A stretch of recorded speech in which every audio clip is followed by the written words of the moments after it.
تمہیں کس نے کہا کہ میری دنیا میں اس کا کام نہیں؟ وہ وہاں پر میرے ساتھ بہت خوش ہے اور اب واپس نہیں آنا چاہتا۔ اتنا کہہ کر وہ جنزادی فرار ہو گئی اور سدرا وہیں پر بے ہوش ہو کر گر گئی۔ بابا جی نے سدرا پر پڑھ کر کچھ پھونکا تو وہ کچھ دیر بعد ہی ہوش میں آ گئی۔ میں نے یہ حاضری اسی لیے کروائی ہے کہ اس جنزادی کا رویہ جانچ سکوں۔ اب میں اس کے لیے پورا عمل تیار کروں گا تاکہ وہ کبھی علی کے قریب نہ آ سکے اور نہ ہی تم لوگوں کو کوئی نقصان پہنچا سکے۔ ابا اور سدرا نے بابا جی کی بات پر حامی بھری اور کہا کہ اب ہمیں کیا کرنا ہوگا؟ ابھی تو تمہیں وہ پڑھائی اور پانی کے چھڑکاؤ کا عمل بھی جاری رکھنا ہوگا، اور اس کے ساتھ ساتھ تم روز ایسے تیار ہو کر بیٹھا کرو جیسے کہ نئی نویلی دلہن ہو، اور علی کے کمرے میں جا کر اس کی تصویروں سے باتیں کیا کرو۔ بابا جی نے کہا۔ اس سے کیا ہوگا بابا جی؟ سدرا نے پوچھا۔ علی کے دل کو کھینچ پڑ گئی۔ تمہاری محبت اسے یاد آئے گی، وہ تمہاری طرف لوٹنا چاہے گا، اور جب اس کے دل میں یہ خواہش پیدا ہوگی تو ہمارا کام اور بھی آسان ہو جائے گا۔ بابا جی نے تفصیل سے سمجھا اور اب اگلی جمعرات دوبارہ آنا پڑے گا۔ بابا جی نے کہا۔ سدرا نے گھر آ کر عمل کرنا شروع کر دیا۔ وہ پڑھائی بھی کرتی اور چھڑکاؤ بھی کرتی اور مجھے یاد کر کر کے باتیں بھی کرتی اور روتی بھی جاتی۔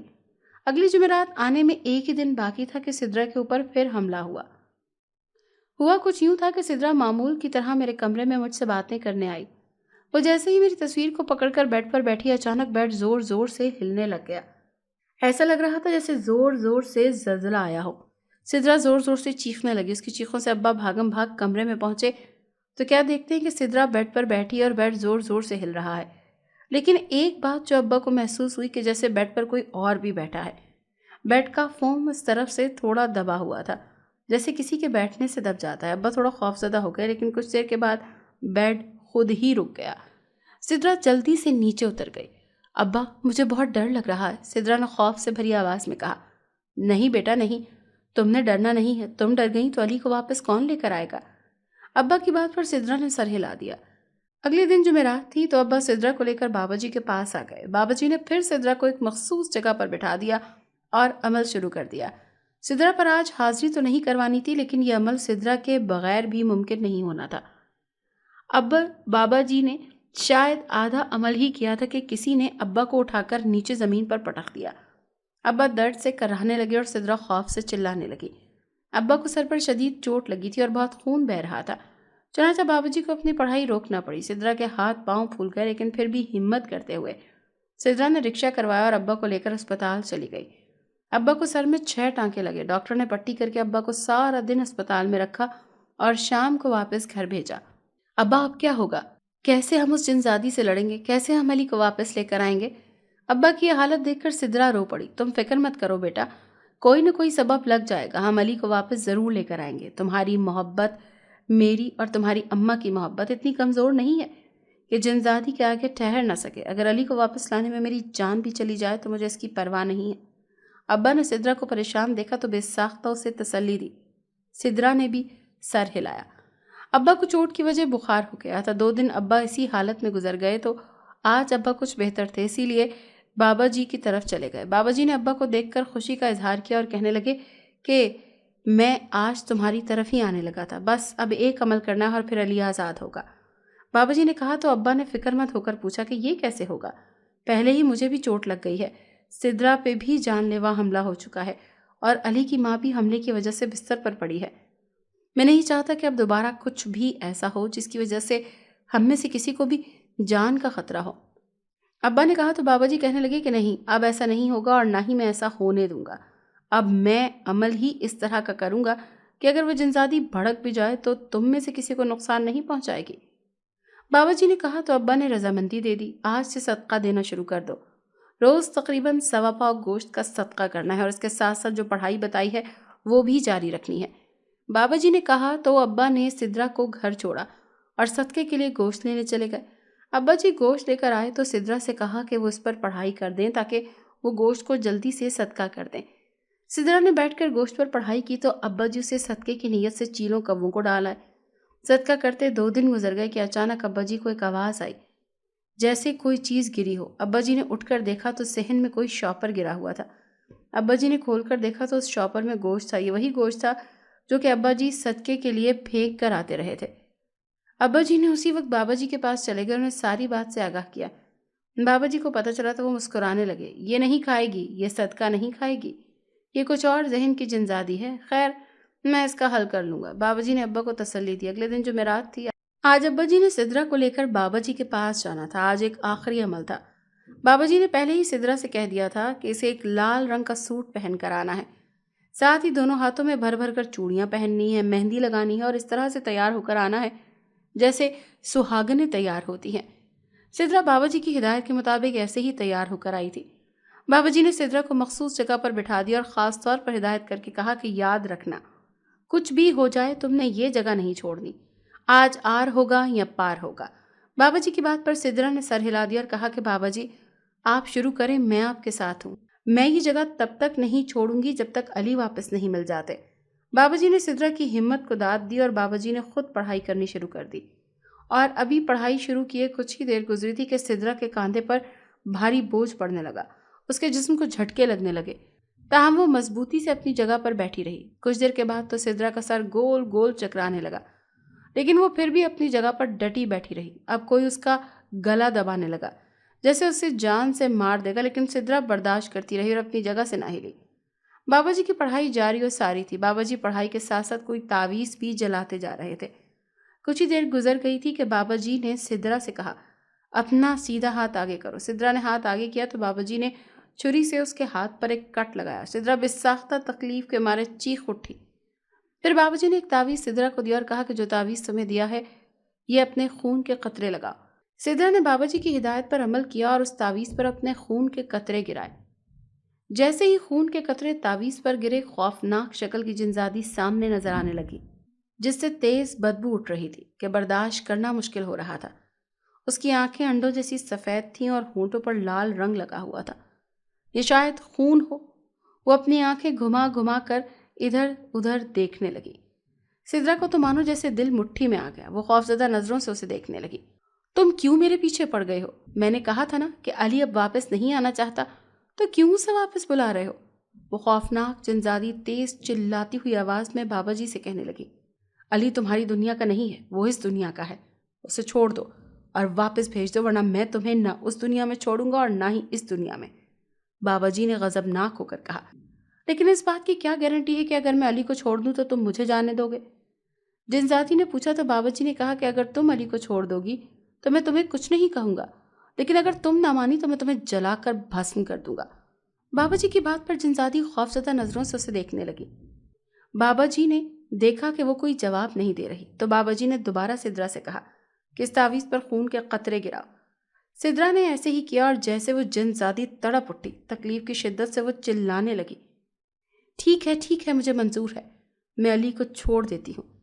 اتنا کہنا تھا کہ بابا جی مسکرانے لگے۔ ٹھیک ہے، علی کو چھوڑ دو، میں تمہیں چھوڑ دوں گا۔ بابا جی نے کہا، علی تمہیں وہیں سے ملے گا جہاں سے کھویا تھا۔ جنزادی نے کہا تو بابا جی نے شک بھری نظروں سے اس کی طرف دیکھا۔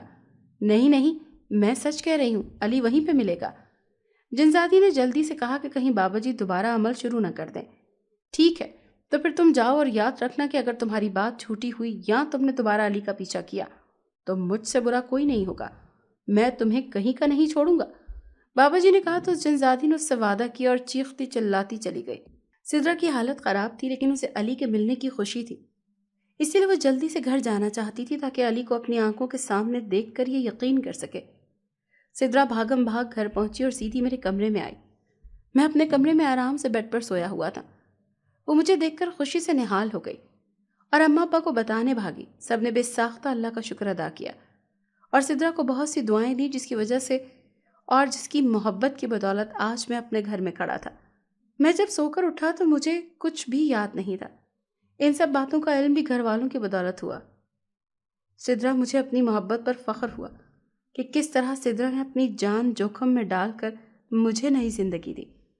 لیکن یہ بات ابھی یہیں پر ختم نہیں ہوئی تھی، بلکہ بابا جی کی ہدایت کے مطابق سدرا کو ہر جمعرات تعویذ پر خون ٹپکا کر اس تعویذ کو جلانا تھا، اور یہ عمل سدرا کو 21 جمعرات تک کرنا تھا، اور ساتھ ہی ساتھ روز پڑھائی اور مجھ پر دم کیے ہوئے پانی کا چھڑکاؤ بھی کرنا تھا۔ سوا پاک گوشت ہر جمعرات کو صدقہ کرنا تھا۔ سدرا نے میرے لیے بہت کچھ برداشت کیا اور میری محبت کو سدرا پر فخر ہے۔ 21 جمعرات کا عمل جیسے ہی مکمل ہوا مجھے آج محسوس ہوا تھا کہ میں آزاد ہوا ہوں۔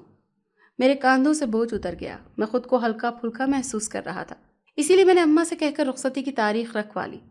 شادی کی تیاری تو پہلے ہی سے مکمل تھی، بس اب سادگی سے رخصتی کر کے اپنی محبت کو اپنے گھر لے کر آنا تھا۔ اگر آپ کو آج کی ہماری کہانی پسند آئی ہے تو اسے لائک کیجیے اور اپنے پیاروں کے ساتھ شیئر کیجیے۔